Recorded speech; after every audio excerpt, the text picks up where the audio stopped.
Hi, everyone, and welcome once again. So, today I'm here to talk about the TR to PR pathway and the new open work permit that's now available for those who have applied under that pathway or those who are to apply, because there's still some spots available.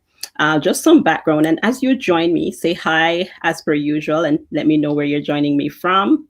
Lots of information to cover today. All right, so the TR to PR pathway, just to give some background on this program. So it's a pathway that's open to those who are in Canada, so essential workers, healthcare workers, and international graduates. International graduates being those who have studied in Canada in the past. Okay, so hi, Javon, welcome. Thanks for joining. So what happened was this pathway, which is a one-time opportunity for some people who probably would not have qualified for permanent residence. It's open to those who are in Canada and their families. So the families can be in Canada or outside of Canada. Um, so it opened in May. So it started last May. They started accepting applications. There's a quota for each of the different categories. So there's a category for healthcare workers, there's a category for international graduates, and there's one for essential workers. There's also a category for French speakers. So three of the same categories for French speakers. So those who have applied and the two of the categories have actually reached the cap. Those interested can apply up until November. So they have up until November to apply for this program until the program closes if the cap is full. Now, if you have already applied for the TR to PR pathway, then you would likely have some form of status in Canada, whether that be on a work permit or study permit, something to that effect. So now, what the government is doing, essentially, effective July 26, they are now allowing those who have applied to this pathway to apply for a work permit in order to extend their status. So essentially, this is going to act like a bridging open work permit. So it's allowing them to stay in Canada longer until a decision is made on those applications. So it's a really good thing that the government is doing, allowing those who are in Canada to have the opportunity to extend their stay while they wait for a decision on their application. Some people may not have a long time left on their work permits. Some may have been out of status by now, and so they will have the opportunity to restore their status and also to apply for a work permit. So these work permits will be valid until December 31st, 2022. By which it's expected. We're hoping that decisions will be made on the applications for the permanent residency. So the programs, there was a stream for healthcare workers, which had a cap of 20,000, and that's still accepting applications. There's a stream B for essential non-healthcare workers. This has a cap of 30,000, and that is now full. There's a stream also for international graduates, which this I think was the cap was filled in about 24 hours or less. And then there are three of the same streams for French-speaking candidates, which are unlimited. So there are no caps for that program.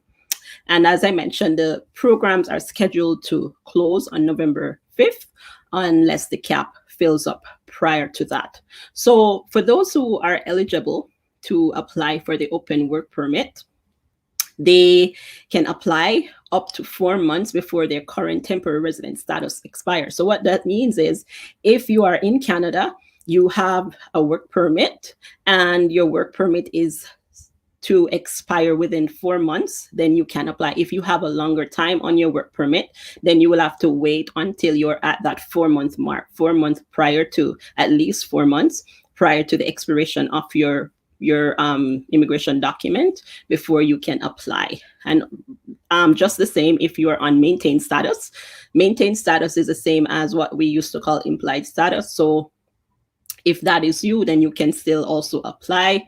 And if you are eligible to restore your status, if you're outside of status, you have no status, you're out of status, and you are still eligible to restore your status, then you can apply for restoration and also apply for the work permit at the same time.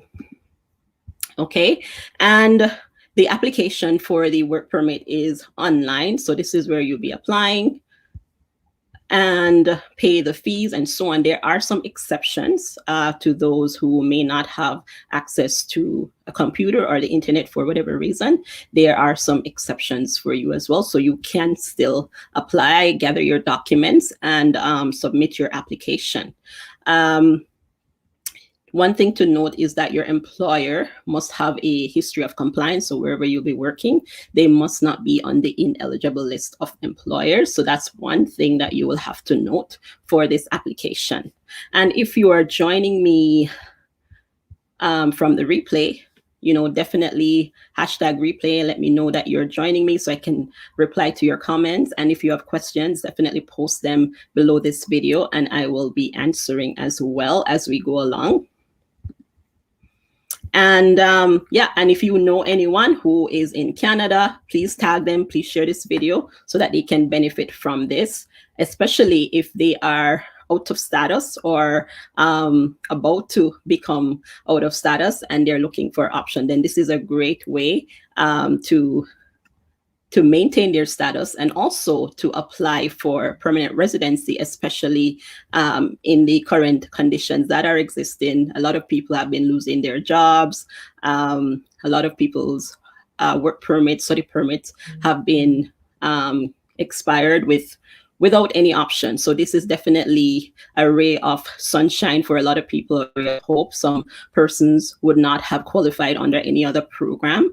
I know I personally have had some clients who have benefited from the program. So a wonderful opportunity for those who are outside of Canada. Those who are in Canada rather. And for those who are outside of Canada, there are pathways for you as well.